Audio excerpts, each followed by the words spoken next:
People deluded. I'm back again. I'm here with my guy Curtis. We telling them, man, we're here on time for once. We're here with another show, man. It's good to be back, bro. We got to make this a regular thing, innit, man? The people are asking for it, you know? They're begging for it, man. They're begging for it. And in fact, begging is not even the right word. Like you said, they're asking for it. And we don't want to let them down. We want to do this sort of thing, man. So, yeah, man. How you been? You been in good spirits? I'm good, man. You know, just waiting for these announcements, bro. You know, we're making all this content. We want to say new signings and new contracts and them things, you know? Let's jump into it. Speaking of new signings, did you watch the MK Dons game or the highlights or anything? Yeah. I watched the game. Do you know, I was impressed with some of the young players, man, in the second half. The first half, do you know what? We played all right, man. It was a pre-season friendly, and it was a little, you know, it wasn't as exciting, but there was a few little things to look at, and Saliba was impressive, and, you know, it was good to see Aubameyang on the pitch. I was surprised Willian didn't play. I don't know why he didn't play. And it seems like Arsenal are not putting out any, like, photos of training or anything, which is unusual for them. So I don't know what the situation is there, but all in all, it's a win, isn't it? A good win, confidence boost for the Community Shield. Obviously, Liverpool, they started training a week before, so we're a little bit behind them. So they've got a couple of friendlies already under their belt. Yeah. So, it was what it was. Good to win and a bit of fitness, good confidence. And like I said, some of the young players who I haven't really seen that much of. Who grabbed the eye out of the young players and what you can see? Because obviously, you know, it's pre-season and things, but in the minutes they did get, did anyone catch your eye? Did anyone think, oh, you're a decent player? Who was it for you, if any? I like Smith Rowe. He looked a little stronger to me. He looked more like a grown man now. I thought John Jules looked sharp as well. I know my guy Tyrese, he's a bull, isn't it? I know you've. I watched your interview with him, man. I like that interview, you know. But he looks. I like the left back, you know, the little, what's his name? Ben Cottrell. Cottrell, yeah, he looked good. He's mid, you know, but he could have a future at left back. You don't know, you know. You never know. You never know. As well, bro. And I said it in a previous vid. I think he's one of the most underrated prospects at this club. I think him and Matt Smith, with me saying that doesn't mean they're going to go off and be Premier League footballers. I just feel they've been putting in consistent performances, man. Ben, you know, I know for a fact he's a lovely kid, man. Like, he wants to learn. You know, he's not a left back, but he was relishing it. You know, he doesn't think he's achieved anything per se. He's very hungry, man. For me, I think Ben Cottrell grabbed my eye. You know me, I'm a big fan of Tyrese John Jules. His shot, which I know he can strike it clean or earn the corner. I wanted to see a bit more from, I know Nelson got a goal and assist, but I think he was playing within himself. I'm a bit different from Emil, you know, because he does look a bit stronger, but there was a couple moments I wanted to see, just get your head up a bit and things like that. Yeah, bro. What are you saying for El Nene? Because he looks like he wants a space in this midfield with that goal there against MK Dons. Nah. Hey, you're not feeling it at all. Listen, you know, when I saw him score the goal, I celebrated the goal, and then I went, oh, it's El Nene, man. I hope Arteta's not getting carried away with that, you know. But listen, you got to keep him fit in it. Even if you're trying to move him on, you got to involve him. But I don't want to see him in the squad next season at all, bro. I hope we can get him out somewhere, man. I'm telling you. Hey, bro, you know better than me. Do you think we can flog him, though? Because obviously, for me, he went on loan to Besiktas last year. That screamed to me that, you know, we're having problems finding a permanent home for my man. You know, if Torreira and Guendouzi leaves, El Nene seems like the sort of guy he's happy to just, not that he's happy to sit on the bench, because I don't think any player is, but he's happy to just be about when he's called upon the Europa League and things. If we don't get Ceballos back, can you see like a future for El Nene here, sort of thing? Because he's like them man on high wages. Is not high wages, but high wages in comparison to the player, sort of thing. No, I could see him ending up staying. That's my worry, man. Because like you said, I think he's on 50, 60 grand a week. You know, I was hoping he'd do well at Besiktas and get a move there. But, you know, apparently they were struggling to pay the wages. So they're done. Yeah, man. I remember they said he was having problems. He had to get his agent involved. They were struggling to pay the wages and everything. So, bro, you make a good point. He's one of them guys, he'll be happy to be there and, you know, play Europa League. He'll sit on the bench. Me personally, I'll be getting him out though. But this is the problem with a lot of our players though, bruv. Like you said, we all know.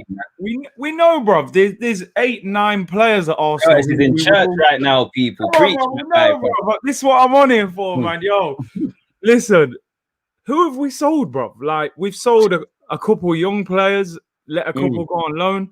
Not one major player has left the club yet. We're struggling to get rid of these guys, bruv. And that tells you, like, because sometimes some Arsenal fans, they rate man higher than they should. You know how it is, isn't it? Sometimes they get carried away with man. And then when you go to sell them, you go, are they actually that good? How come nobody wants to sign? Nobody wants them and that. I don't know, man. I'd be inclined to believe, because of the whole streamlining process at all levels of this club, there is a sort of push to get people out. But like you said, we shot ourselves in the foot because with all due respect to them average players on high wages. Like it was a few years ago, but I remember one year Giroud, Coquelin, and obviously my man all signed new deals, El Nene. So it doesn't make sense. And it's like, even if someone wants El Nene, you're not taking on them wages. Kolasinac and Socrates, congratulations to both of them and their families. They both had children since the off season. Are they going to want to uproot their families? Plus, they're both on high wages. Like I've seen Kolasinac linked for 15 million to Roma. Roma and us seem to have a good understanding, but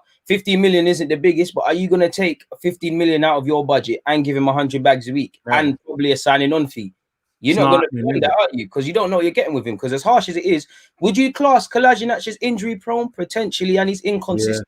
So we've got, the big one for me that stands out is Socrates, because I know for me Mustafi needs to go, but Trezeguet's had some decent form. Luiz, we all know Luiz, but Socrates, he's not what Arteta wants in a defender. Like he's not a rubbish defender, but he can't ball play. He's on 95k a week at 32. If an Italian club can find something, then fair play. But would you go and give him them wages? Well, you even want to give him half, and even that's a mazza. So it's a difficult one, like you said, bro. Like, and the thing is, we're gonna fall into a category where it's like, if a club wants them, and then they're looking at the wage, they're going, "Yo, you're gonna have to give him us for free if you want us to pay them wages." Bro. And that's what we're gonna end up doing.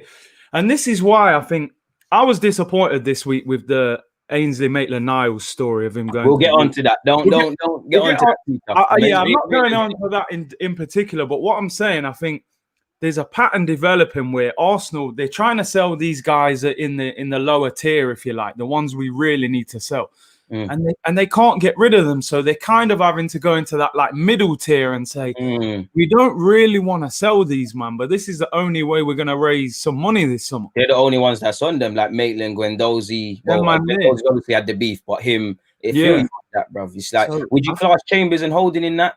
Well, maybe Holding because he's 2 million, but Chambers is kind of passed him by. Would you class them in that sort of category as well, or are they with the Socrates and that for you? I think no, and do you know what? I've got mixed views on both of them too. Like, mad, didn't it? Yeah, I'm so open. I don't rate them, but they're not bad at the same time. Like, I think one of them potentially will go this summer because we're overloaded with centre backs, bruv, and with Saliba's in, Gabriel. Hopefully today they're going to announce it. I think we'll get on to that. We'll get on to that. Yeah, I think one of them two will go anyway. Probably Chambers more likely to go, I would imagine. Why is it Chambers for you? Because I'm like you, I have conflicting reports because I feel, on one hand, I think Holding can be a better player. On the other hand, I'm on selling him, 2 million, you can get a 15, 20. I think with Holding, I know he's had injuries, but I mean, for me, it's the speed of thought and the streetwiseness. For when we brought you to now, I don't think he's progressed enough in that regard for me, and so I think he needs to go. Chambers, I don't think he's good enough on the ball per se for what Arteta wants to do. But true say, before his injury, Arteta was using him, and maybe Chambers' injury is the reason Mustafi got a look in, and it's all there. But at the same time, you don't look at either player and you're like, you're gonna be the guy for me, sort of thing. You're hoping they can both be squad players, and I've seen Chambers linked with Leeds for around 12 million. Would you be up for that? Holding's been linked with loans and permanent moves to the Newcastles and the Brightons and stuff. Would you be open to loaning out Holding, seeing how he is a year from now, seeing if we can get more money? Would you take 12 for Chambers and keep it moving? Yeah, I'm not overly keen on loaning them man out, if I'm honest. I think, when you got an English player, especially and in their early 20s, you either got to keep them and develop them, or you sell them on and put like a sell-on fee in case they blow up. But loaning Holding up, no, I wouldn't really be up for it. But it's true with both of them. Like Chambers, at times I've seen him look quite solid at centre back, but I just feel like I can't see him getting that much better. I look at Chambers, I think you went on loan to Middlesbrough.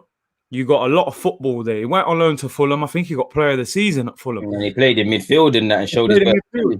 he come back to Arsenal, and I never really think there's a drastic improvement. Like, You never think he's going to grasp a first name team. Nah. Compliment the side and be a squad dunny at best. Yeah. So his versatility might keep him there, though, because he can play in a few positions. Holding, there's always been this hype around him. I just don't see it. I think I'm admitting to that, bro. I'm not even seeing it myself. I used to buy into it when he first came. I was a bit skeptical. I was like, obviously, I wasn't watching man like that. He signed for 2 million from Bolton, and I have seen some good spells of form. I have seen some convincing performances. Equally, I've seen calamities from him. So I'm a bit. I need consistency in it. That's why I'm on Gabriel and Saliba now. We'll see what they can do. But you see what it is for me. Whether it's that I rate them two or not. When I look at these English players, nobody's trying to give us these English players on the cheap. So it's like almost gold mines in it because you need the homegrown thing. And it's like Chambers for me. I know we only spent 16. I don't really want to accept the 12. You can make your 16 back on him and put a sell-on clause. Holding, we bought him for 2 million. I want to see him sold for 15, 20. And then I want to see a little sell-on clause. For me, the only reason I'm on loaning him out is because you never know what a year of football can do in it. Like, I don't expect much. And for me, even if he's not going to have a future here, he can put himself in the shop window now, innit? Like right now, I'm not trying to pay more than 15 million potentially for Holding. Again, this is a big if he, came, did his thing, made a buzz around him in the league, he becomes a 30 million pound player, Arteta takes that, he puts it in the bank, other signings can pay for themselves. That's all I'm really on. But I'm not gonna lie to you, bro. I really want to keep them lot before I'd rather keep them and look to sell the likes of Socrates, potentially and the rest of them because of just longevity factors. Of course, definitely. So, but like we said, it's hard to get rid of them, man. You know what I mean? Like a young English player who's probably on like 50 grand a week with potential, you can move them.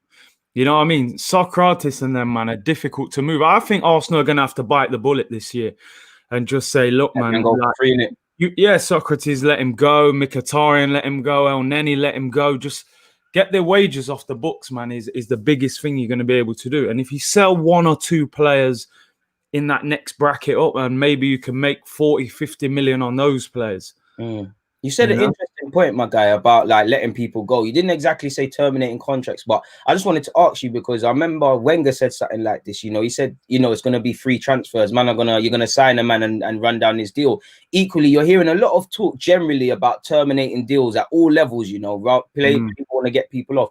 Do you think terminating deals is going to become a thing? Obviously, you're hearing Messi in Barcelona. I mean, Barcelona definitely not going to let him go without a fee. But do you think that's going to become a thing now, especially with the COVID and whatnot? No, I can see it happening, bro, because you know what is this is a very interesting window because it's like there's not a lot of money around in most of the teams. You look at Madrid, Barcelona, they're trying to get rid of people, as they say in there. So I think terminating contracts definitely this summer will happen with a lot of players. So I think Arsenal got to look at it and say, they've made a lot of mistakes over the years and now they're paying for that. We've got to me, it's more detrimental to keep Socrates and players like that for another year sitting around. We don't rate them. We're not building with those guys. They're just nice guys in the squad with the guys. That's all fine and dandy, but we're here to do this football thing, not this youth club stuff. So I'm fully get rid of them, man. Get rid of them. Bite the bullet. Because for me, and it's nothing to do with Socrates, because I think he will train and play his hardest. I just feel like what you said, when you've got bare man that are really not part of this thing, but we ain't shifted them, it just screams complacency and too comfortable. Don't get it twisted. I don't disagree with a lot of football fans when they say it shouldn't be comfortable. I think you should like to go to work. It should be comfortable, but there's a fine line between comfortable and complacency. And I think when you're looking around and you see a man like this, 95 bags a week, not that I care about his money, on a year left, he's probably going to play Europa League. If injuries happen, that might be a thing because Tierney's got a place at centre half way before Socrates jumps on the field. Even Kolasinac, for me, that's alarm bells. He's not rating your thing. Like he's not rating you. You never know what could happen. Well, it is what it is. I've had my man's question up for a while. Yeah, I don't know nothing about this. I was gonna watch your video. Is there any less to this Suarez to join Arsenal for free thing? Because I'll take him and Messi right now, bro. Yeah, I'm telling you. You know what it was? It was a rumor. I don't think there's any real substance to the story, but I was purely posing the question of like, would you take him for a year or two on a free? Because they're saying that the Ajax deal isn't going to happen now because they can't afford to wait. And I'm thinking, in a summer where Arsenal are trying to, make moves, and if you could sell a Lacazette for a 30 or 35 or something to Atletico, and you get Suarez for nothing. Yeah, I'm not saying I would go for it, but I think Suarez, number 9 for Arsenal, would score more goals than Lacazette, number 9 for Arsenal. Yeah, he probably would. He probably would. For me, I just wouldn't do it because of the wages. We missed the boat. We missed the boat on Suarez, didn't we, back in the day? Done that in, what was it, 2014, 15, 13, whenever it was, when we're doing 40 million in a pound or whatever it was. Like, he missed the boat on him. He was begging to come, and begging to leave Liverpool to come to Arsenal seems like a Mazzolini in today's day. It just tells you where the two clubs have gone. Like, it's crazy, man. There's an interesting question here, and Bukayo Saka. I've got to ask you, man, how do you feel about him not being named in the senior squad for England? It's nice to see Foden and Greenwood. I'm not saying Greenwood and Saka's things linked, because I think Greenwood deserves it. He's fully a golden boy, but I feel Saka could have got a look in. There's no left backs in the squad. Southgate spoke about he sees Saka as an attacking player. That's fair enough. He's been given the number 7. What's your thoughts on that one, man? I would have really liked to have seen him called up, because we've all sort of judged him with Foden and Greenwood. The progression's been similar this season. The fact he doesn't see him as a left back, and then so he must be judging him as a left winger possibly, and he's got the likes of Sterling, Rashford sometimes plays there. You got Sancho. He's not at the moment gonna get picked as a left winger. That's the problem. But I really like Saka at left back. I got to be honest. He's like a modern day fullback when he plays at left back. And it's weird that they haven't picked one left back in the squad, have they? Not? Yeah. What the hell are they going to do? I mean, I don't know if they're going to play 3 at the back and play a winger ahead of play with winger rather than a wing back. I don't know if Tyrone Mings is going to get a go at left back because he's a left-footed player. I don't know if Trent or Kyle Walker will just be forced over there and have to do a thing for these 2 games. Not a clue, man. But Southgate is a bit weird because, I know Grealish can play in a midfield 3 anywhere, and he can also play on the flanks. But he also made some comments how he said it's simple for Grealish. He's in competition with Sancho, Rashford, and all of these things. For me, that just screams that he doesn't feel Grealish, full stop. And speaking of Southgate, do you think Southgate handled this whole Harry Maguire business well? Because obviously it's been a long story with Maguire. Long story short, he's got a suspended sentence. He's been called up to the team. There's now a U-turn. What's your thoughts on that, man? Especially you know why it's interesting to hear about like the melanin. Like, I better handle this answer with caution, innit? Diplomatic things. Yeah. Do you know what it is? I mean, the story's very shady, innit? Because on one side you're going, it's a footballer misbehaving himself, but on the other side you're going, he's kind of been stitched up a little bit at the same time, but he's kind of put himself there to be in that position. So you can't feel sorry for him ultimately in that sense. With Southgate, how he handled it, I think he tried not to rock the boat, if you like. I think he tried to just play and not rock. No, I mean, he's Man United captain. The politics of Man United amongst the FA anyway. They dominate English football, really, along with Liverpool. And then when he's been found guilty, he's pulled him out. It's made him look a little bit stupid, really. When you look at what Sterling and Gomez, what them for less, bro. So you ain't got a leg to stand on for this. And for me, it screams.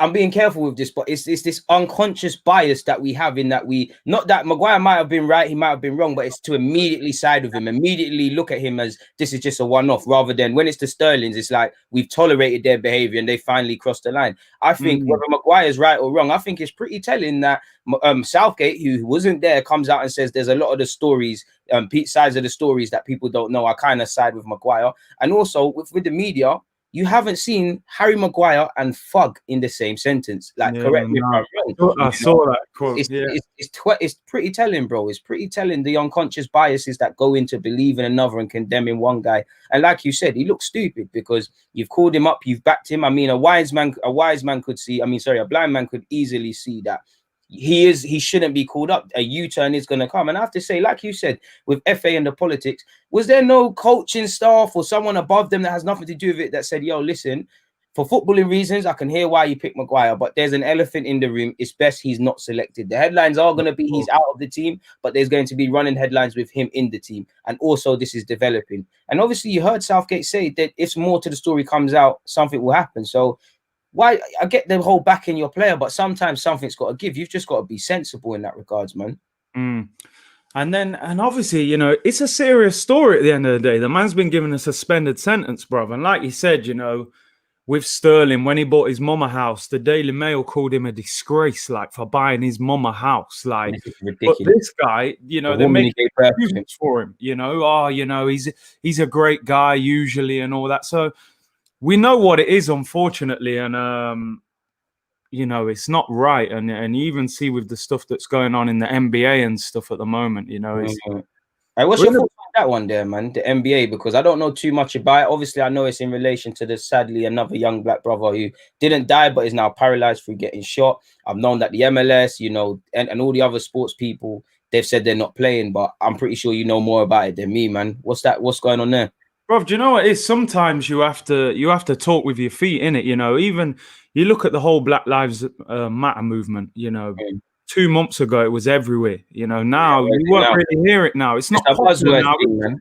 It's a buzzword thing. You know, the press jump all over it, and you know when things are popular in it, the people will jump on it. But you know when it goes a little quiet, just put it back under the carpet now. You know, it's done. People just want to be seen talking about the right things, man. Exactly, bro. So the NBA, I got a lot of respect for them guys. You know, to just walk off the pitch. You know, they could have been given the loss in the playoffs. They're saying, look, man, this is bigger than sport, and sport is a powerful thing in uniting people and influencing people. Uplifting people, and these guys have to start taking action, because even me, you know, I get annoyed with a lot of these ex-footballers who come out and start talking, and you think, you as a player, you weren't about that life. You didn't care about it. Where was you? It wasn't as well. Come on, man. It wasn't important until it affected them. That's how they act. You know That's what I mean? how they act. Bro, I've seen so much of that in the industry. There's a certain coach, he's actually got another job now. I've been at industry events where, you know, middle class to up class white people that own positions that hold positions in the FA that are coming and having talks about diversity. To be fair, they're saying that we've tried to reach out to people, and people are saying that they've lined up meetings and then they just not turned up because they were scared, because they thought they would lose their jobs. And I get that. You don't want to lose your job. You know, you could probably help 1,000 people. You don't want to lose your job. But don't come out here acting like Malcolm X, like you're all for the people. I feel talking about racism one thing, but there's too many people within the community that are just self-sufficient, that just care about themselves, that just like to be seen saying the right things. It's true. Like, not all skin folk is kinfolk. And I feel until we weed those lot out, because like you said, you know, with Kaepernick, you know, it's all the fun and games, the kneading and stuff now. He was doing it. The brother was alone whenever he was doing it. He was alone. How many man? Now it's cool to back Raheem Sterling. You're hearing Gary Neville and Jamie Carragher as examples. Now it's cool. Before, no, where was all the noise? Where was all the I stand with you stuff? It sets us up for this question, man, that Yohan's asked. He said, do you ever think a boycott like that would ever happen in the UK? I'd assume he's relating it to football. Yeah, no, I don't think so. I just don't think enough of the players are about that life. I got to be honest. Even you're saying there about standing alone. I feel like Sterling was standing alone for a long time in this English football. Now people want to jump on that as well. So, nah, I don't think that would happen in England. Too much politics, and I don't think enough of these players are about it, man, to do it. And it's like, I feel if we're going to do it, and myself included, people have to be prepared to lose their opportunities. Like John Boyega, if you're going to step out, you need to be comfortable with the fact that, you know, we all need to earn a living, but that bag is potentially gone. And until we have more, until people stop looking about, and I get it, if you got family and you got bills to pay, which we all do, I get it. But until we stop looking about what we have to gain or lose and think about the collective, it is what it is. If we can do, if everyone does their bit to run so the next person can walk, we'd be in a better place, man. It's crazy, bro. It's actually crazy, man. Moving on from that though, obviously, let's get back onto Saliba and Gabriel, because we didn't really specify on Saliba. We'll talk about Gabriel, but we didn't specify on Saliba. What did you make of him against MK Dons? Obviously, it's not the biggest of games and the maddest of games defensively, but yeah. Do you know what, bro? Like, I always try and keep things balanced in it. You know, I don't like to get carried away or overcritical, but bro, like I like what I was seeing. You know what I mean? I have to keep it in context. We're playing MK Dons in it, but I'm thinking, yo, we got a young Varane on the pitch right here, you know. But you know, obviously, I'm not gonna make judgments until I'm seeing a Kane and Aguero, Rashford playing against him. You know, it's a whole different ball game, innit? But you know, the man's tall, he's quick. I didn't even realize he was that quick. The man's rapid, bro. Like, I like what I'm seeing, man. Like, as I say, you got to build around him. I don't want him to have to try and lead the back four as a teenager. That's He's not one of them ones, man. He's not one of them. Tell at times. But I'm already looking at him going, yeah, he looks better than all of our centre-backs straight away. Like, but you know what I mean? We just signed him. But as I said before, man, we got to be patient. I'm sure throughout the season, we'll be talking and we'll be saying, yeah, he's made a mistake. He's given away a penalty or something. And the fans have to be patient. He's not going to solve our defensive issues, but let's hope, you know, him and Gabriel can build a partnership, man, for the future. Like you said it perfectly, my bro. You know, we can't expect fireworks overnight. He's going to have some great games. Equally, he's going to have some terrible games. For me, I want to blood him in early. Like I said, I can understand if he's not exposed to it too early, week in, week out. But I don't want to wait till the Europa League comes for him to start. I want him to. I'd start him personally. I'd start him against Liverpool. I don't know the fitness levels. You know, Williams not defender, but Bearman weren't involved against MK Dons. I don't know if that's a precaution. I don't know if they didn't necessarily need the run out. But for me, Saliba plays, man. Would you play him against Liverpool? All day long. All day long. The whole point is progression. We've waited a year for this guy to come. What are we going to do? Play the same old centre-backs against Liverpool, man. Play him. The best place to learn is on the pitch, man. You know, give him game time, let him learn, and play him, man. You know, definitely play him. He would be my number one centre back. I'm telling you. That's it for me. Him and Gabriel. It's like, you know, him and Gabriel, a 19-year-old and a 22-year-old. It's going to be a naive partnership. It will come good and bad. But for me, if it was me and I could change things, I'll just blood them in now because again, it would be frustrating and things like that. But they actually are going to learn from their mistakes. Other people aren't. We've got another question, guys. Aye, he's killing me, man. I'm gonna go with me and Curtis still, man. We're playing against Aguero and that still. yeah. We'll deal with it, man. We'll do a bit more experience. Exactly like he said. He seems quality but raw, and that's what we've got to account for, my guy. Gabriel as well. I'm expecting Gabriel to be a tiny bit more switched on because he's a bit older, but there's going to be games, as Curtis said, you're against an Aguero, you're not looking over your shoulder, you're flat-footed, you're pushing up when you don't need to. These are going to happen, but we need to, as fans, be prepared for that. And I think the bad thing, sadly, about how we've been failing these last few years is there's no wool under anyone's eyes. The only thing is fans will say, if we do this and that, we could be a giant again. But, you know, everybody can see the squad for what it is. So is it really, you know, are we losing anything, giving opportunities? I don't think we are. What did you make of Cedric in that little outing? Because I think it was a mixed one for me. Yeah. And I feel mixed since he's played in his little opportunities he's been given. Yeah, I'm just, do you know what, bro? I'm going to be honest. That deal to me, it just screams out Rouse and Ellie and Brown envelopes to me, bro. Because to me, how the hell is a guy who is not getting a new contract at Southampton, how is he getting 4 years at Arsenal, bro? 4 years. 28, you know. 28, 4 years. Movie thing. All sorts of brown envelopes. I'm telling you, Sanelli got niced up on that one, man. Yeah, literally. Nah, but yeah, Cedric, I mean, he's going to get game time. I don't think he's a bad right back. He's not he's not Lichtsteiner level. You know what I mean? He's steady, but I don't know, man. I don't know. He can't be number one. He can't be our number one right back this season. Do you know what it is? Yeah, I'm going to reserve it to the season because, as you know, when you get a run of form and, you know, I know injuries, but sometimes I think there's something there. Sometimes I think he looks a bit clueless. Like I think at times against MK Dons, he looked sharp. Like he was involved in the second goal. He actually saved Saliba when Saliba took one heavy touch. But at times I think he was panicking. Like when they were playing out from the back, he was clearing it when he didn't need to get cleared. And, you know, the way he's sort of playing and the sort of mentality I was seeing, it's like, I want to see that from 18, 19-year-olds. I don't want to see that from someone that's 28. And like you said, it is too much doubt at right back because at the face of it, you know, if Cedric can hit it off at 28 and give us 2-3 years or 4 years, that's cool. But we don't know what we're getting. We both said he's iffy, yeah? We're going to get on to Maitland, but Maitland seems to be linked with a move away. Bellerin's now been linked with a move away again to PSG and Juventus, whether there's any truth to that. What do we do at right back? Do we bring someone else in? What do we do? Because that's a very grey area, especially when we've got two centre halves. Tierney's doing his thing. We've got a good problem with Leno and Martinez. That seems to be the one grey area preventing us from having a solid back five. Yeah.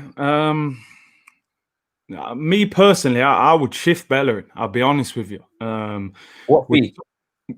I think you could get 30 million for him. And because I mean, watching that PSG game the other day, their right back got destroyed by Coman in that game. Like Yes.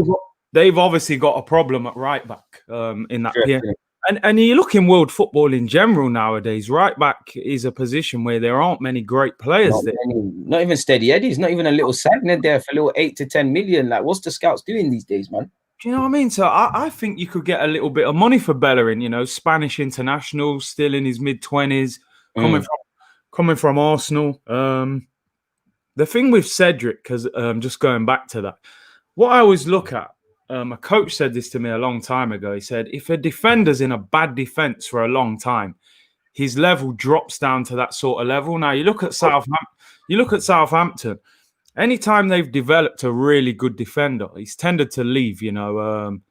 You look at Van Dijk left, people like Klein and all these guys, you know, when they get to a certain level, they move because you can't be in Chambers to a degree. To a degree, you know, and Cedric's been in that defense for a long time, and Southampton have been a struggling team for a long time. So I think Cedric's very, very lucky to be at Arsenal. Let's put it that way. But yeah, coming to the right back thing, Bellerin for me, I would sell him. I don't rate him. I think defensively he's weak. I think the one strength he always had was he was a great athlete. He was quick. He doesn't look as quick anymore to me. His delivery is so frustrating. I mean, consistent, man. When he's crossing the ball, man, he just gives you head loss. Like, come on, man, can't you learn to cross a ball? Just a consistent. And he's on big wages as well, bro. He's on a lot of money at Arsenal, like 100 grand a week. Bellerin's on, so I would shift him, brother. I've got a lot more faith in Ainsley at right back, but you know that sets it up. Go on, run through. Maitland-Niles now, we can get to him, bro. Obviously, it's a bit of 2 and 4. We're on the eve of the Community Shield. Doherty's going to Spurs. Wolves probably want Maitland-Niles in some capacity. They've had a bid rejected. You know, his head's got to be turned somewhere. Apparently, Arteta is reluctant to let him leave. Again, what happens with Maitland, man? I'm pretty sure I speak for you when I say I would like to keep Maitland. I'd like him to lock it down, but I fully understand if he wants to leave because, you know, minutes are currency and the facts are there. He played a lot of times last season, but there's too many spells in and out the team. If Nuno at Wolves is saying you're going to have a better chance of week in, week out football, you know, it is what it is. What's your thoughts on Maitland and this whole situation? There's two things with this I look at, bruv. Like, number one, I think he's the best right back at Arsenal. I say this all the time, right? I think he's the best right back. Now, I saw a goalkeeper the other day leave Bournemouth to go to Sheffield United. I think his name's Ramsdale, right? £18 million from a championship team. Bournemouth are relegated now. You're telling me Ainsley Maitland-Niles is worth £20 million. He's a 22-year-old English player. Again, the English tax needs to be put on. The English tax got to be put on, bruv. I see Liverpool getting rid of Solankis and them, man, for 20 mil. We hardly touched the ball in the first team. Facts. We can't be selling Ainsley Maitland-Niles for £20 million. No. The second thing, I actually thought to myself, maybe Ainsley's going to Wolves because Wolves have said, we'll play you in midfield. But then I see Doherty's going Tottenham. To me, that says Ainsley's going to play right back. Yeah, you're coming to play right back and do a job. I'm sorry, I'm not. I would not be selling Ainsley for £20 million, and he would be playing right back for me for Arsenal next year, unless you're gonna go and upgrade and buy somebody else. You know, if you're gonna buy somebody better. But I don't like the deal. I don't think Arteta wants to sell him. I think the fact that he brought him in for the semi-final and the final to do a particular job, everything, it showed you that Arteta had great faith in him. Even the way they embraced each other after the final, it said a lot, like, yo, you two really have got a good connection. And, you know, so I feel like this is coming from above his head. I think he's probably saying to the board, look, go and get me Partey or go and get me Gabriel. And they're saying, look, man, you've got to raise some money. You've got to raise some money. We've got an offer on the table right now, 20 million. They're going to pay a lot of it up front or whatever. Wolves have got a lot of financial backing. They're saying you got to do it. So I feel like it's a financial decision. I don't think Arteta agrees with it. I don't agree with it. And I actually think this is going to come back to bite us. I think he will do well at Wolves with the way they play football. I mean, can you imagine like Maitland-Niles and Traore on the right-hand side? Yes, a madness. So it's a mistake as far as I'm concerned. for me, it's just about protecting investment. Like, and for me, if you're not Messi or Ronaldo, you can leave any club you want. But Yeah. back to the first question, first thing we was talking about, that English tax. No one makes it easy for us. Look at us when we tried to get Zaha off Palace. I know he plays for Ivory Coast now. Add that tax. You should be trying to get 30. There should be a sell-on clause protecting ourselves. Not to big up Chelsea, but I use Chelsea as a good example because if they sell players, especially these English players, they're getting top dollar. They're not allowing Tammy and Mount and Tomori and all of these players to leave for less than they're worth. We've got to do the same thing because, like you said, fullbacks are a hot commodity at the moment. It seems like everybody's trying to progress their own one through the academy. He plays on the left-hand side, but Brendan Williams at United, Maitland, it was almost an accident at right back. You've obviously got Trent, fantastic example at Liverpool. So we need to not let go because you look at the right backs in our system, we're going to be having to rely on academy players. And, he's not in the first team, but Osei Tutu went on loan at Cardiff. He's a right back. So if you've got him going, potentially Maitland and Bellerin, are we putting all our eggs in the Cedric basket? If not, are we trying to get a Max Sarins or things like that? Or are we trying to do what this question here says, my guy? And what do you think of it? What do you guys think of Willock at right back, considering he got a little run out against MK Dons there? Yeah, no, I don't see that one happening, to be honest, with right back. But I think just back to what you were saying, I do think if Bellerin and Ainsley left, then I think we would buy someone. But I always look at, in a transfer window, don't create problems that aren't there already. If you look at the right back position, you go, we got Ainsley, we got Bellerin, we got Cedric. You don't need to be in a position as a manager where you've then got to go and buy a right back. Why sell Bellerin? It's more work, it's more transfers, and then the club knows you need a right back, so they're going to bump you a little bit. So don't do it. Cedric's been given 4 years. We know he's going to be at the club. Like the guy's saying here, you don't rate Cedric, but look, he's going to be here. To me, he's our backup player. And then keep one of the other two in front of him. As I said, I would keep Ainsley, but because you've just made a great point there. You look at the fullbacks at other clubs now. I mean, Chelsea got Reece James. You got Reece James as well. Reece James. You got you got Trent. These guys are coming through the system. So if you can find somebody, which I feel we have found somebody in Ainsley, he just needs coaching. He needs a settled spell at right back to improve him. And I think you can get a top player there. I think Ainsley is the modern day fullback. He's comfortable on the ball because he was a midfielder. He's quick.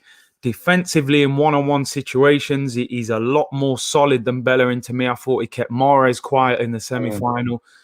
I just don't like the deal. As you said, every player is sellable outside of the big boys. And if we were getting 30 million for him and a 20% sell-on clause, I could kind of see it. But 20 mil, I think 20 mils, I think we're getting bumped at 20 mil. We're getting bumped, bro. Because then if you look at it, he's, whether we believe it or not, he's versatile, midfield and fullback. He's shown it at left back. He's shown it at right back. He's 22, so he's far from his peak. He could develop in the next couple of years and get a move elsewhere. We'll shoot ourselves in the foot. And that's why, for me, it's about the sell-on clause. I don't really care for moving players on. It's about protecting yourself. And I don't think we're necessarily doing that. If Maitland-Niles was to leave, I've got small hopes for Semedo from Barcelona if they want to sell him. But that's probably a movie and things like that. It's a sticky one still. It really is a sticky one, man. Let me ask you a bit of a different question. Lundberg left the club. What's your thoughts on Lundberg leaving the club and rumours of Dennis Bergkamp returning allegedly? So first of all, with Freddie, man, I think I wish Freddie well. He's a legend, invincible. A lot of time for him. I think Freddie he had an opportunity realistically to get the Arsenal job. To me, if you're in temporary charge, it's an audition for you to get the job. Now, I don't think Freddie did great. It wasn't easy for him. I remember him saying that he didn't even have enough coaches at the time, you know what I mean? Because Emery had took all the coaching stuff and that. Arteta said the same thing as well. Do you know what I mean? So he had a tough job on his hands, man. If he could have got a good run of form together, you never know. But once you go to that management position, it's then very hard to go back to just being a coach. And, I think Freddie's older already. He's older than Arteta as well. So he's probably this young brother's telling me what to do. Like, you know what I mean? So, he wants to be a manager, man. Fair play to him. In terms of Bergkamp, I don't know why, but I get excited when I hear players like that coming back to the club. I don't know if he's a great coach or whatever, but I just think as a young player, coming through at like Arsenal now, if you're a Smith Rowe, if you're a Eddie or a Nelson, to see legends on the training ground, that's going to give you a certain like, I'm working with Bergkamp on the training ground. In fact, I want to see more of these guys on the training. So you always know what it means like to be here. What it means. I think when you sign for Arsenal now, what Arteta's got to do, he's got to let people know this is what it means to play for us. And I think over the past year or two, that's kind of disappeared from Arsenal. Like, I'd love to see him write Keown, ex-players. Imagine Ian Wright being a striker coach, a finishing coach at working Arsenal. with Eddie and stuff. I think he did that with Eddie at Leeds, in fact, to be fair. Do you know what I mean? So, yeah, Bergkamp, I'm all for that, man. Put the legends on the training ground, man.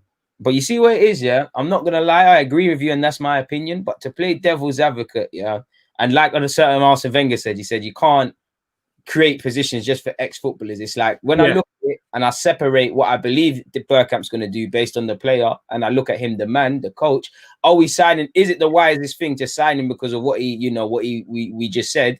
Or should we look at what he offers as a coach away from the player and the man sort of thing? And I think that with a lot of people. So is it necessarily, by that logic, is there a potential downside to bringing him? Because like, what is he a specialist at as a coach? What is he renowned for as a coach? We don't necessarily know these things. The honest fan, I think he's done good things at Ajax, but on that information, is it wise, bro? Can you have too many legends in a club potentially as well? Like if you brought back almost everyone. No, I wouldn't bring too many. And as you say, you do have to know, have they got quality coaching standards as well? You can't have them around. But, I hear that Perez is an ambassador apparently for the club. And you always just kind of see him on the training ground, and he don't seem to be doing too much. Like sometimes he's even taking part in the shooting drills and that. Yeah. He's just ramping. So I think you can have a couple of them there. Like obviously, if they're not great coaches, don't give them too much responsibility. But I'm sure they've got great advice and knowledge to pass on, and I think them things are vital, man. So yeah, if you're giving them major coaching roles, then you've got to be a good coach. You can't just do it out of sentiment because they were great players. But I think you can have one or two of them on the training ground helping. What's your thoughts on the new set piece coach? Apparently, we've signed a set piece coach from Brentford. I believe it's Andreas Gregerson. Apparently, he's done great things. Personally, my guy David, I don't mind that because we've conceded a lot of goals from set pieces. We scored a lot. So if we can score more and defend better, I'm all for that. And you look at what set piece coaches did for Liverpool. It's about these fine margins. I'm fully on that. What do you feel of that, Curtis? Bruv, at one stage, it got to the point with Arsenal where when we used to get a corner, I had no excitement. I said, it doesn't matter. We won't score. It's going to be a short tig, isn't it? It's going to be short. And when it gets crossed in, they're going to just clear it anyway. So, this year we have started to become a little better at corners. David Luiz scored a few. Yeah, I don't mind bringing in a set-piece coach. I think these staff members around Arteta who he's brought in have quietly gone about their business as well, They're doing good things, man, and you can see the improvements, your Mustafis and these guys, much as I don't think, people like Mustafi are good enough, but you can see the improvement working with Arteta on the training ground because he's a hands-on coach, and that's what you need now. You need to get your hands dirty on the training ground. So, yeah, I'm happy with that. Hopefully it improves us next season. I'm all for that. Like, obviously, like yourself, I'm not on the coaching ground to know who is doing what, but we brought in a goalkeeping coach not too long ago, and, credit to Martinez, but I've seen Martinez look like a different player. Is that because he's hungry for the shirt? Is that because of the coaching stuff? Because for me, I didn't know he could ball play because I'm pretty sure when he used to play Europa League, he looked suspect on the ball. Now, he can do his thing now. So evidently things are working all over the club, and I'm all for that. If we're bringing in man with reputations, or if not reputations, they know their stuff and to help us, I'm all for that, man. I'm all for any specialist coach we can get generally, because I think that's the way the game's going, man. I think sooner or later you're going to have a man that just worries about the back five, midfield man, striking coaches, and then the manager being Arteta will just oversee things and do general work, man. So I'm all for that, man. Like Michael said, man, this needs more likes, man. Smash it up, fellas. Yeah, man. Like people, man. Need a lot, man. We're moving through everything, man. I'm only, before we start hosting some questions for the last little 15 minutes, Community Shield, man. What's your thoughts on the Community Shield against Liverpool? Does winning, losing, or whatever impact your thoughts on Arsenal as a whole? Who do you think is going to play? What's all your thoughts in relation to that one there, man? Do you know what, bro? First of all, I would have liked to have seen Arsenal do their transfer business a little quicker. I would have liked to have seen 3 or 4 new signings playing in this game. I know it doesn't always work like that, but we just seem to drag on transfers for so long. And, you see in, like, for example, Chelsea getting business done quickly, like bigger transfers than what we're doing as well. Now, I know Abramovich, pays the money down a little bit quicker, but, this Gabriel thing's dragging on. And, in terms of the Community Shield, it's not the biggest game. It's not the biggest trophy, but ultimately winning breeds confidence. Why would we not want to win the game? It's at Wembley. It's on TV. It's the only game on this weekend. It sends out a stern message if we beat Liverpool at Wembley, having beaten Chelsea in the cup final. I think in terms of the team, so yeah, exactly. Yeah. Saliba, I want to see him play. Aubameyang play.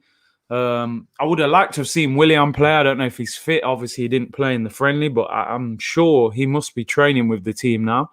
And I think, it'll be a tough game because, look, Liverpool, they started pre-season a week earlier than us. I believe they've played 2 or 3 games already. Yeah, I'm seeing on the timeline quite a lot. I haven't been paying attention, but I've seen them play, I believe, Stuttgart, a couple of other friendlies and stuff. So they're probably going to be fitter than us. And that's probably why we did this to fans anyways, this unexpected midweek friendly against MK Dons, because unless I didn't know we was playing that until the day. I just woke up and saw the thing. So yeah, and for me, I'm a bit I don't know for fitness like yourself, because a lot of men aren't there. I don't know if people have gone on holiday and there's quarantine issues and all these other sort of things, but William weren't there, David Luiz weren't there. They're 2 people you'd probably expect to start. I see Xhaka and Aubameyang. Relation to man, I just feel like you said it's a message. It's not a message in that it means we're serious. It just means, can you go into a big game and get a positive result?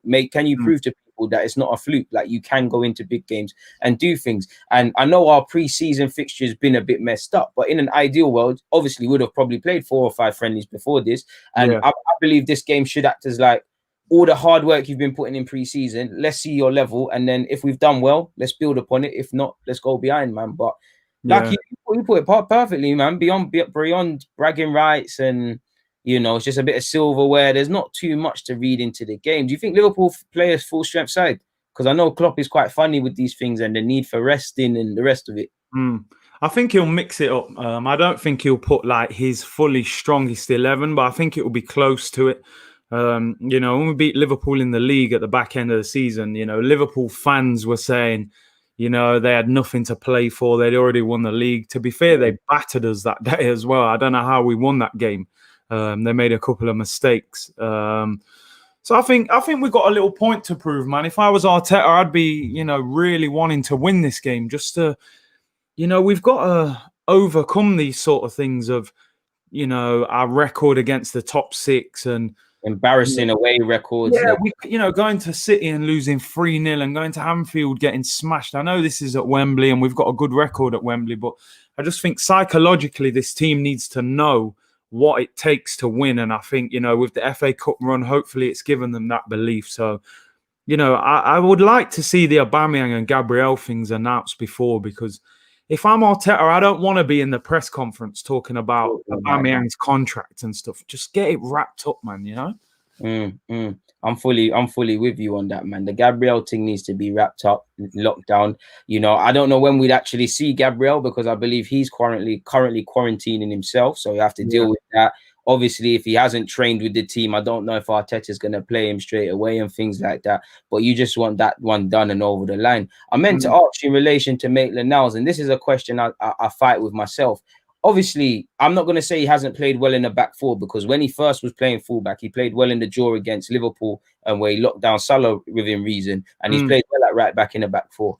But he does look better in a back 3. He's got more license to go and link up with Pepe and things. Do you think he's able to consistently perform in a back 4 per se?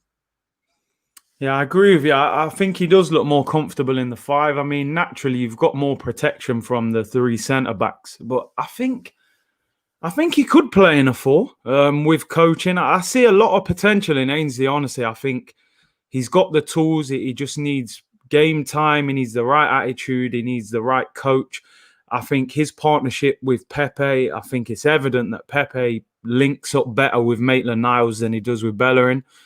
So I think there's room there for him to grow, man. Again, we have got that question mark at right back. Cedric doesn't look like the answer. Bellerin doesn't look like the same player. So for me, I would have gone for him. I agree. I think he is better as a wing back. But I think he could still be a solid right back. Will you give up on this whole midfield sort of movie now, Car? Is it just a right back thing for you now? This midfield movie is done for Maitland, like this, or do you mean in the future or something? Yeah, I maybe revisit in the future. What I've seen of him in midfield, I mean, I remember, that amazing game at Old Trafford when he kind of dealt with Pogba.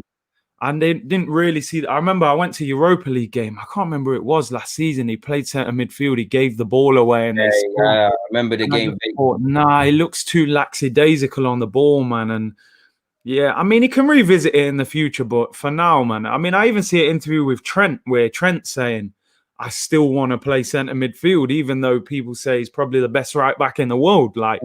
So I think he'll lock it down in midfield, Trent in midfield, I think he'll lock it down still. I think he could. He's that good on the ball, isn't he? So why not? To me, Ainsley, man, just if you're gonna go Wolves and play right back for Arsenal, man. Yeah, it don't make no sense. It just, do you know what it is? It just comes down to game time. Like if Maitland now genuinely doesn't believe if Cedric is fit, Bellerin's fit, I'm fit, I'm not gonna play ahead of them, then I think you're psyching yourself out for one. But I can understand if you want to go in it because minutes of currency, he can't afford to keep doing this. He's older than Nelson and Joe and these sort of players. He can't keep doing this halfway in, halfway out business. If he just wants to, move away. And sometimes, when you've been at Arsenal or been at a team since 7-8 years of age, you're now 22, turning 23 or whatever. Maybe it's best to just come out your comfort zone and sort of not grow up, but maybe he wants to kind of be out of this, divorce from Arsenal and be his sort of old man sort of thing and kick on. I think he'll definitely kick on more than Iwobi did, like going to Everton. I agree. And the thing is, one of my closest friends, right, his brother is with Aidy Ward, the agent, and Aidy Ward has just become Ainsley's agent. Exactly. He obviously Raheem Sterling and is happening or something's getting decided. As soon as Aidy Ward became Ainsley's agent, I thought he's leaving because that's the guy you hire when you want a move. He gets you want your future sorted. Do you know what I mean? And I remember he said once that Sterling was linked with a lot of teams in London, and he was saying, "Look, come out of London, go somewhere else, and live out of your comfort zone and focus on football." So maybe Ainsley thinks, you know what, go to Wolves, get out. Play for a different manager. I mean, I think Nuno's quite an exciting manager to play. I love to play for Nuno. That's a shirt you got for him. And what we're trying to do as a project is pretty exciting. They've got levels with Arsenal now, to put it nicely. Like, we won the FA Cup, but over a 38-game period, it was the better team, Arsenal Wolves. So, man. They got to Europa League, quarterfinal. So, they had a better season than us in terms of league form and that. So, yeah, I think he's gone though. I think he is gone. Apparently Arsenal rejected the first bid, but I think it's just negotiation. I think he'll leave, to be honest. Can we get into a couple questions before I let you go, man? Obviously, what formation do you think we're rolling with next season, man? It'll be 4-3-3 or 4-2-3-1, I think. Similar things anyway, aren't they? But I think we'll play 4 at the back. I think this whole 3 at the back or 5 at the back, however you want to say, I think that was just to get us through at the end of the season with a shaky back line. So I reckon 4-3-3. Next question in relation to tactics, man. Deluded thoughts on us using a 4-4-2 diamond as a tactical option. Curtis, what do you feel on that? Because I wouldn't rule it out, but I just feel the current midfield options we have in a diamond, I think we'd kind of be like, it just wouldn't work. I just don't think it work. I hear it would be a bit more narrow, but I just don't think we've got enough like intelligent men that understand that to even midfielders to clock. Let me provide a bit of whip spreading myself. I just don't think it would work. But what do I know about that guy, Ryan, man? No, I don't see it, man. Like you've got to have some serious centre midfielders to play that. Also, then where do you play Pepe? Where do you play Willian? I mean, ultimately, you could play Aubameyang and Lacazette in a 2 up front. That's the only positive, but I don't see us playing a diamond. Next question. Obviously, Mason. I'm about to say Mason. I wish it was Mason. My guy, Sam Greenwood, very nice individual. He's broke my heart, man. He's joined Leeds. He's going for 1.5 to 3 million pounds. this Donny's asked our opinions on it. For me personally, my dude, I just think that it could be many things, you know. I think the club are just balancing the books, you know. They're just seeing it, you know. We brought him in 2 years ago for a couple of thousand. We can get 1.5 to 3 million, maybe a sell-on clause for a player that has not kicked a ball at first team, for a player that hasn't been involved. It's the same I said with Balogun, you know. I rate Balogun and he shouldn't leave, but they're probably seeing it as these lot haven't touched the first team. We could potentially make 10 million on them, you know. You're seeing Balogun linked with 7, my man's linked with 3. You know, that's 10 million out of nowhere for 2 players that might not have necessarily been in the plans. For me, it's sad to lose Greenwood because whether he developed or not, we could have made more money. If this is Chelsea, they wait at least until a man becomes a 20 million pound player before letting it go. I'm inclined to believe, you know, the club maybe just accepted the offer. He can, maybe did the club believe in him too tough because, you know, he signed a pro deal last year and he's been let go this year. Did he say, I want to leave? We'll never know, but I think he's got a solid career ahead of himself. He's joining a competitive lead side, under 23 side. He's made a lot of signings. He also likes to look at the 23, so you might make your debut. And if they've said you've got a pathway there, what can you say? You need to do what you can do to be a professional footballer. So I wish Greenwood the best, man. And, you know, Leeds are going to get an exciting player. I see a couple questions about it. You're going to get someone that admittedly wants to be a striker, can play as a striker or as a 10 or on the flanks, ball-footed, you know, needs to step up at 23's level, which he was doing towards the end of the season. But good player, man. What's your thoughts, guys? Bro, you've summed it up perfectly. I've only seen this guy play a few times. He looks decent. You know, because Balogun wasn't involved the other day, right? In that frame. No, neither was. No. And I think it's pretty telling that them man there aren't. Which I just don't understand. But obviously, we spoke about this before. I mean, you've seen more of these guys than I have. In terms of like Nketiah, Balogun, John Jules, and Greenwood, who do you like? Who do you look at out of them and think? Because me, I've said it before, Nketiah, I think there's potential, but at the moment, I don't think he's the guy for me. I do like Balogun, like I do. I don't know what it is. It's just when I watch it, I know about him. There's something there that I just think, yo, something can happen with this kid if you play him. But I know you like John Jules and this Greenwood you've seen. So what's your thoughts on them 4 in general? I've got to answer this diplomatically. I'll give you honest answers off the camera because people. I believe they're interviewing these man, innit? So man. Like, there's a lot of politics behind the scenes, but I think they've all got different qualities, man. I think they're all good in their own right, and I think it's a fantastic chance they all have. I think where Arsenal need to look at it is, I think they've all got qualities. Obviously, Greenwood doesn't count now, but I all think they have first team qualities. Where the club should have looked at it is these are gold mines. The reality is there's a chance that none of them could make it here or 2 of them could make it here. But what we should do, if only one can make it, what is the other 3 doing? You should be bringing in 20 million on the other 3. You know, you bring in 60 million plus sell-on clauses, you're good. I think they've all got different qualities, man. I think Balogun's a weird one because he's rated but not rated, in my opinion. I think everyone can understand how good of a goal scorer he is. I think people can see his general plays improve, but for some reason, it doesn't feel like people are taking him in. Like he wasn't even nominated for Premier League 2 Player of the Year. Curtis Jones won it, deserved it, but he wasn't even fingered. And I think he's a better player than Eddie. I think he just looks like he's going to make something happen. I think Eddie's ahead of them at the moment. I think Tyrese has got it all, to be fair. He's strong. He can play, make. I don't think he'll be a 10 long term, but he can do a job there. He just needs to prove he can score goals at first team level because I think he's an Arsenal player with the link up play and he can play with his back to goal and can do the strong thing. So I think Eddie and John Jules look the closest. I think they're probably looking at is Eddie's progressed to the first team. We hope Tyrese does it, but we'll see where that one goes. We're selling Greenwood and Balogun doesn't want to commit his future. Let's get top dollar for a player that hasn't played at first team level, man. But I rate them all, man. It's a funny one because in another world, you know, I think they've all got careers as strikers, but Tyrese could very much end up as a 10. Balogun can end up as a winger because he can play well out there, even though I think he's a striker. And Sam Greenwood himself has said he's a striker, my dude, but he's actually quite decent as a 10 as well. So it's a weird one, my dude, man. But last question. Yeah, go on. Before I know you need to go, and I'm going on Rance's show in literally a minute. This is an interesting one because when we speak about Saka, I keep talking about winger. You keep talking about fullback. We've seen him play well in a midfield 3, sort of that 10 position, and as a centre mid. You know, what's your opinions on that? You know, like my man said, he looks better facing the game and driving forward. I think he shows that elsewhere. What do you think of his credentials in playing midfield or sort of 10 or centre mid long term? I mean, do you know what? I think Saka can play wherever he wants at the moment. It's just, you know, where he focuses on playing. He makes them good driving runs from midfield. I think the problem he got this season, I think I can see Willian playing at the point of that midfield this season.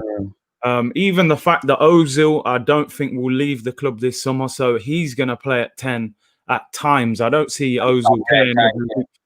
So, because people have even said this about Pepe before, can Pepe play in the 10 role and float and, maybe play Willian on the right? I think Saka can play in a midfield three because he can drive, he get on the ball. He's intelligent.